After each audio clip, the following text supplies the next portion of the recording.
In Yemen, they have become used to burying their dead. There is something procedural, almost emotionless about all this. And yet it is different now, because the numbers these past few days have soared. They don't know for sure that it's corona. No one is testing. But there is an anticipation, holes and space for many more. And there's a hopelessness too. No one here seems to be taking any precautions.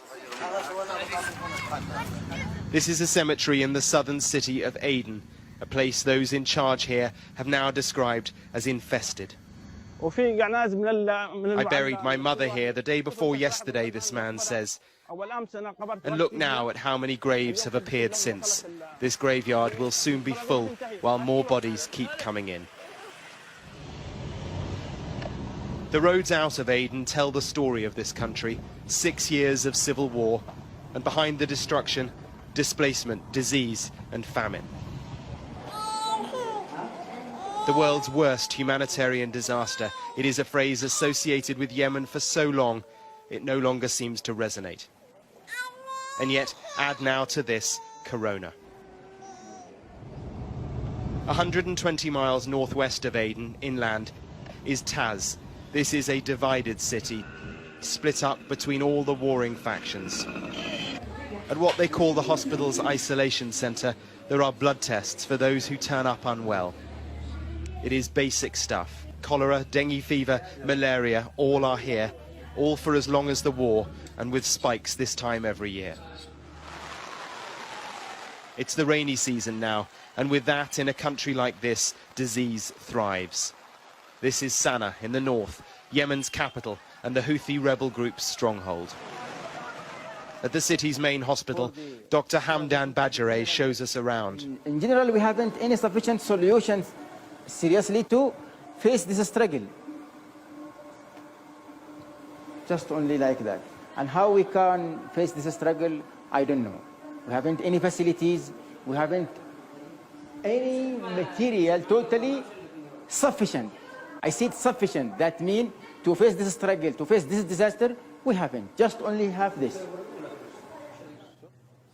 Since this was filmed just a few weeks ago, it's now not possible to get into the hospital. The authorities in control in the north won't allow access.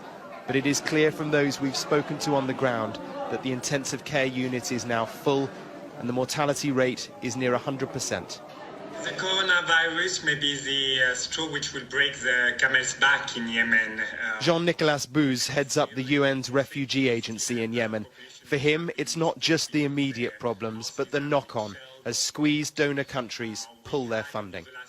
We have received not even 30% of the funding while we are close to the mid-year.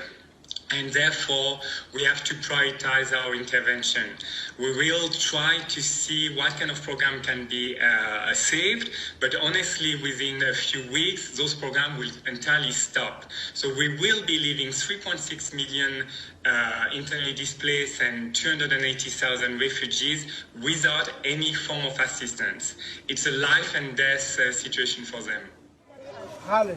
And here they are, filmed this month, some of the families who will soon have their aid reduced or removed altogether. In Yemen and well beyond, corona is impacting directly and indirectly too. Still, even among this hopelessness, or maybe because of it, we found remarkable ingenuity.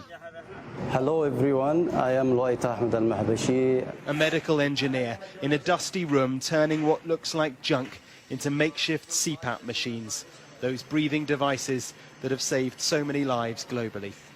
And at a desk, wires are bound together to make thermometers. Even the simple things in my country, simple equipment, simple device that we can discover the coronavirus or something like that, we don't have. I told you it's going to be a disaster if corona's enter Yemen. The hope is that he's wrong, but these images and the figures behind them over just the past week are grim. Mark Stone, Sky News.